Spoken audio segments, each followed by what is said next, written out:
It is time to welcome in our good friend, Darren McFarland. You can catch him on 102.5 The Game. It has been a crazy week for the Nashville Predators. We have so much to talk about, but let's start with the most recent news, and that is that protection list for the upcoming NHL expansion draft. Two guys that will not be protected, Matt Duchene and Ryan Johansen. What are your thoughts?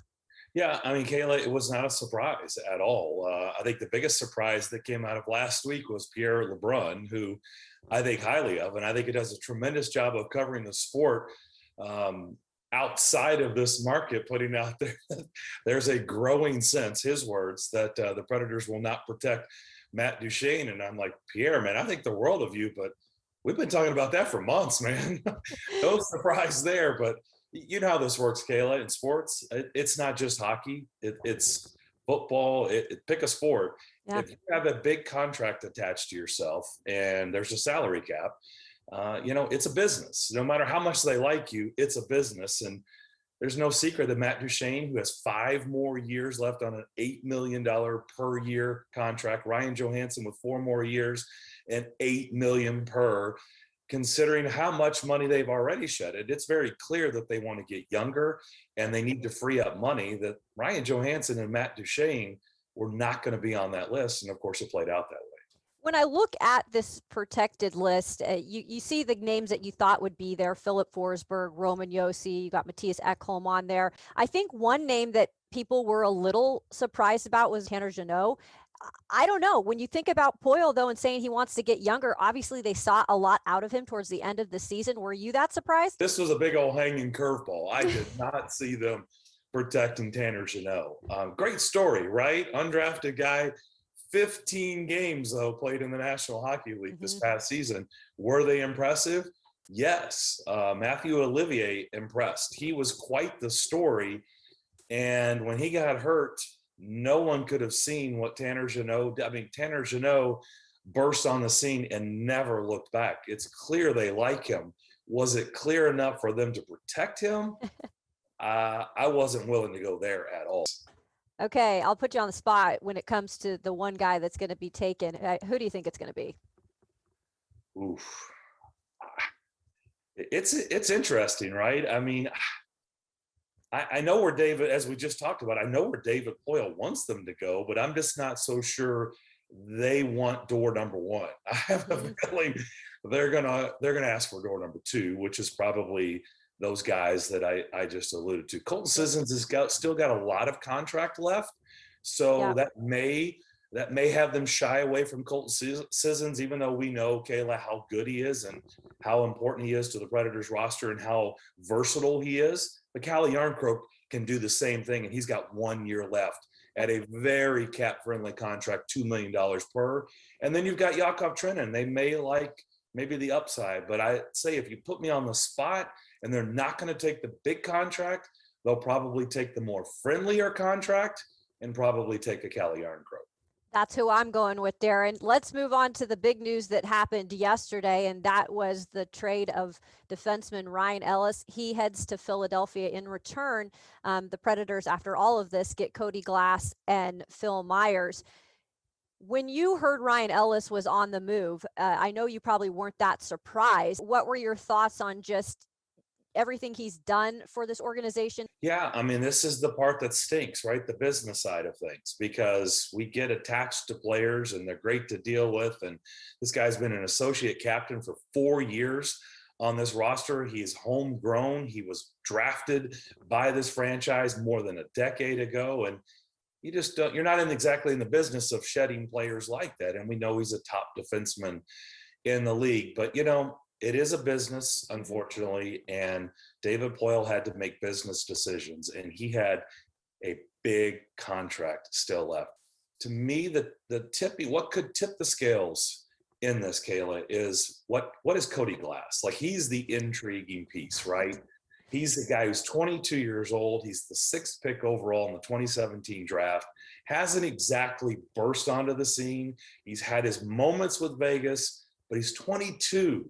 And he could be maybe that centerman, a top-line centerman down the road for sure. And so to me, he's the real intrigue You hate to lose a guy like Ryan Ellis, what he meant in the room, what he meant to this organization. But, there was concerns about, growing concerns of, look, we all know as we age, things don't get better, unfortunately. I can speak for that. Okay. I can speak firsthand.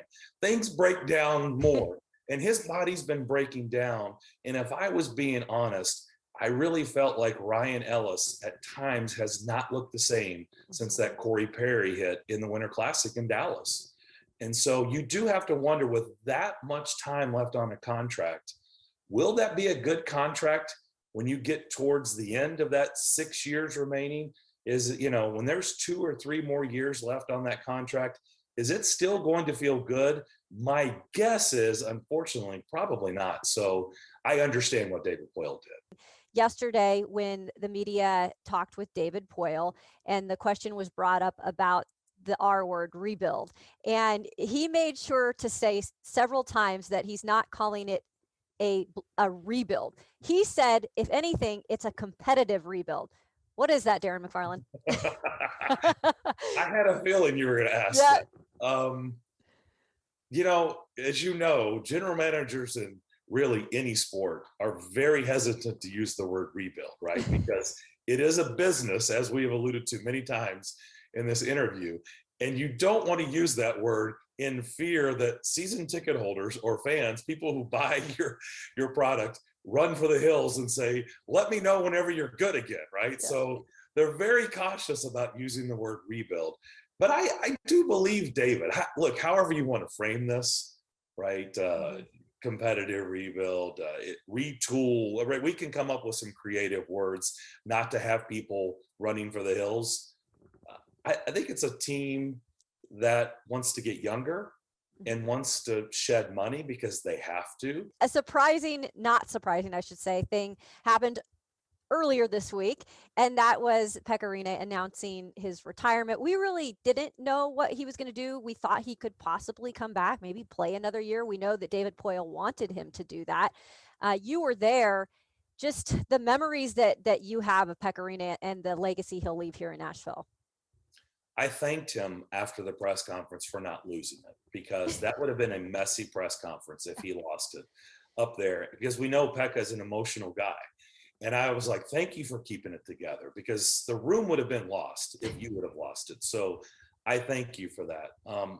This is one of those deals, and I said this on the radio show, Kayla, that, when we all have debates, right, whether it's with our coworkers or our friends or family members, and it's evolving sports, we want to be right. Let's be honest. Like, we want to be right. We want to one up somebody if we're having a debate. So this was a topic that we've batted around for months. It's a topic that we've known for a good while, is when you get up there to this age, that it's in play. And I've been saying for months that my suspicion is Pekka is going to retire. I mean, I've been pretty adamant about it, and saying also that I hope I'm wrong. And I really wanted to be wrong. Like, this is one of the rare occasions I'm like, I want to be wrong. And I rarely say that because I want to win an argument just like everybody else, or a debate. Who doesn't? But I wanted to be wrong. And unfortunately, he did announce his retirement. What a career, what an impact he's left on this market. And he should be, we should forever remember him. And I don't typically throw out statues and banners and retirement of numbers loosely. In fact, I usually stay away from that because I'm not really into all that stuff. But this one, I was like, I'm okay with whatever they do. If they want to erect a statue of Pekka Rinne and put it in the plaza, like, I'm okay with that. If they want to make half of the arena, when you walk up in the plaza, the Pekka wall, I'm okay with that. Like, I have no barriers or no stopping points when it comes to acknowledging what he has meant to this organization and this town. So, hats off. I can't wait for the night when he comes back to that game. That'll be special. Whatever they decide to do for him down the road, that'll be a special night that everybody will want to be in the building for. I agree. I'm just thankful that I was able to cover a few years of Pekka Rinne, and I love the way that he went out with the shutout in front of that great crowd. I like the way that he was able to really help UC Saros become the goalie he is as well and be that role model for him. I think it just really nicely laid out everything for his retirement. And I know we all wish him the very best, and we can't wait to see him back here in Smashville one day watching a game. We appreciate it, Darren McFarland. We're in for some exciting stuff again next week, and make sure you tune into 1025 to check out all your guys' great work. Thanks, my friend.